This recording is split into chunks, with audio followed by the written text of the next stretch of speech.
Hello everybody, I've got some great news. A couple videos ago I talked about getting rid of our Nikon D5300. I'll link that up here and down in the description as well.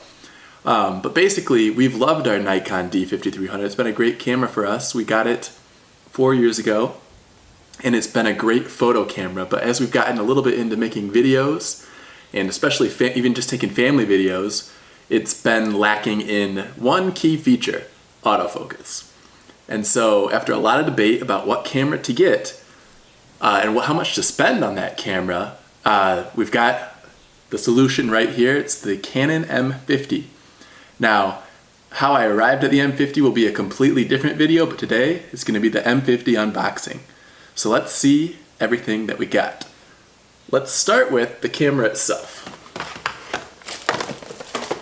Here's the Canon M50 box. Let's open it up and see how small this camera really is. I haven't felt it.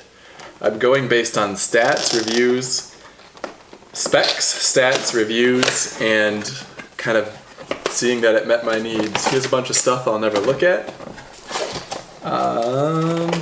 Camera strap. Wow, this thing is small. Holy cow.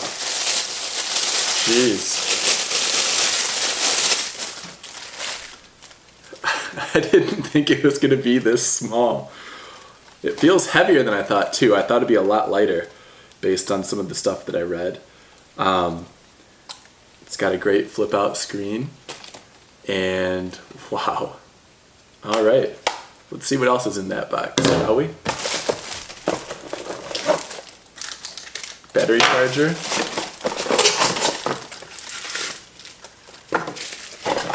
Battery. Here's the kit lens, 15 to 45. It's pretty comparable to the kit lens that I'm using right now that we've used for a long time on this camera. 15 to 45 with image stabilization. I don't remember the stats about aperture, but I think it's 3.5 up to 5.5 at the high end. And let's put it on and see what this little baby looks like. Holy cow, is it small though.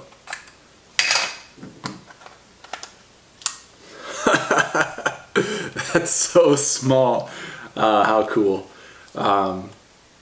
It's heavier than I thought. That's kind of what I keep going to. I think it's heavier than the Nikon, but it's clearly a lot smaller. It's going to be a big adjustment. I've been using the Nikon, like I said, for 4 years. I've really gotten used to it. I know all the menu systems, and switching to a different brand, it's going to be a tough thing, but the dual pixel autofocus is what put us over the edge. And yeah, so there's the camera. We will see what else I got. Now,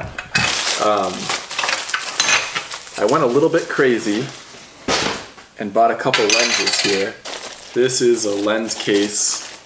I'll open it for you, but I think it's just a foamy lens case, which is kind of cool. Keep our new stuff protected. We've got a cap leash, which I have found that they fall off, so whatever, it was thrown in. So this is the Yongnuo 35mm EF lens. Maybe before I get into that, we should talk about this speed booster. I bought the Viltrox EOS M2 speed booster, EF to M, EFM speed booster. And what that does is it lets me turn my mirrorless M mount Canon into an EF mount, full frame mount, and I can use full frame glass, which should provide better pictures than any glass native to the M series. And in the future, if and when we upgrade, we'll already have a little bit of a collection of EF lenses ready to go. So it made a lot of sense to get the speed booster. And you know what it does? It increases aperture, which is really beneficial when I'm using my other lens that I forgot to bring out here. But it lowers the aperture from 2.5 to 3, from 3.5 to 2.5 on the low end, and then so that basically means it's a much nicer, more soft depth of field. So let's open this speed booster. Man, they put this on tight. How do you get this stuff off? I'm not Did I just rip it? I think I have to rip it. That hurts my... Oh, there we go. I couldn't stand to rip this thing. Holy cow. Ugh. This is the speed booster. And one end goes to the camera. And the lens will go on the other side. I think it probably goes this way. Goes this way. So there's that piece of the collection. Let's put this over here in the front of the frame. Time for a coffee break. And now we're back. So back to this Yongnuo 35 millimeter.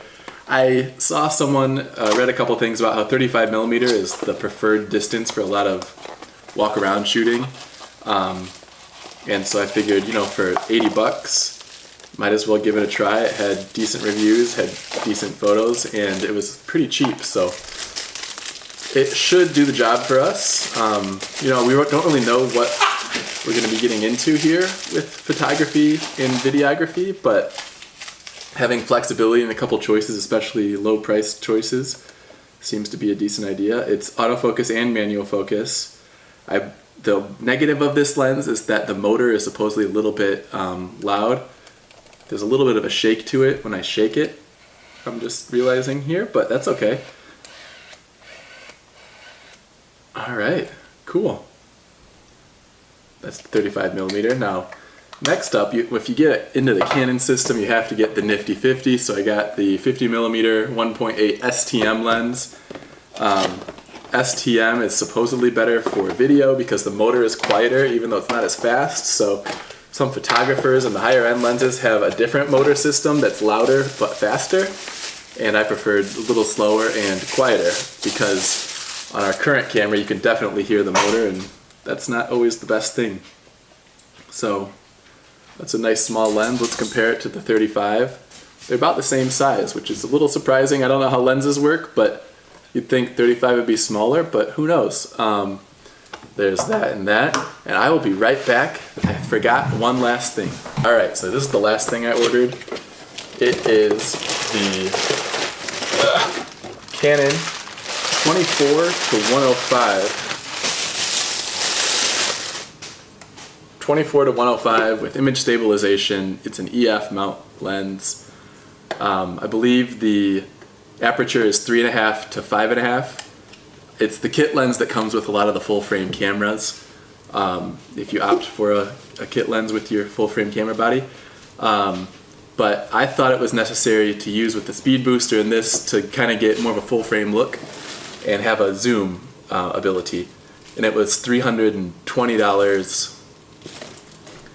refurbished, certified refurbished lens. So that's the kit we got. The total price for it was something in the $800 to $1,000 range. It's kind of hard to pinpoint because I bought it from Adorama, and they were running, or Canon was running a special where if you bought a picture printer, you got a $350 Canon rebate. The picture printer was $400, so I will get a $350 rebate, and I plan to sell it for something like, I don't know, $200, $250. So I'm going to come out at about $200 ahead, $150 ahead by buying this printer. And so the full price for this kit, entire thing, was $1,500. By the time you reduce that, the cost of the $400 printer, I'm going to make about $550 back. So it's, you know, $800 to $1,000 for this great little setup. So that was my Canon M50 unboxing. Here's what it looks like with the 24 to 105 EF lens. The lens is pretty heavy. It feels a little bit ridiculous, but if it takes good photos, it's absolutely worth it, and videos. So like I said, be on the lookout for a video coming soon about why I chose the M50 over any other choices in the Canon lineup or the Sony lineup or the Nikon lineup. I'll walk you through my decision-making process, and please let me know if you thought I made a mistake. And so yeah, that was the Canon M50 unboxing, and stay ready for the next video. Thanks, bye.